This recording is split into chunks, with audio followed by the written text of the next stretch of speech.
Chronic wasting disease can cause many different health issues within the deer that are harvested in Montana, as well as those that consume the meat afterwards.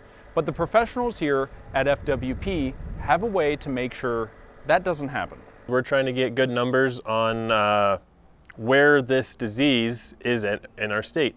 So the only way we can do that is with hunter participation. So we get hunters come in, bring in their heads when we take samples. The samples we're taking, they're retropharyngeal lymph nodes or the obex. Since this disease stays in the deer for up to like 18 months, it's the place where the earliest detection is available. Those prions is what they're called, is they build up there first, there in the obex. FWP is asking for help from local hunters. If a hunter brings in a head, we like to have about 2 inches of meat left on the neck, and that'll ensure that the lymph nodes are still in the neck.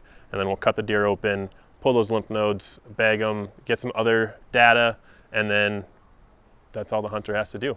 A lot of people just don't see the urgency or the concern to bring deer in. I try and tell everybody it's not necessarily for their information to know if their deer has positive, negative. We can only get data from hunter harvest. We can't go out and kill deer and get information that way. And so hunter participation is very needed. The disease has serious implications for deer population. Similar to mad cow and Creutzfeldt-Jacobson's disease, it's a brain-eating disease kind of that there's not really a cure for. CDC recommends if your deer is positive to turn it in. You can get a new tag, but they say not to eat it. So far the research is pointing at a pretty strong species barrier, saying that it's staying inside the Cervidae family, deer, elk, moose, caribou, stag. However, CDC does recommend not to eat a positive deer. Positive tests are being found on a regular basis. We have had 178 samples tested, and of those samples in Region 4 alone, there's 4 positives, 3 mule deer bucks and 1 whitetail buck.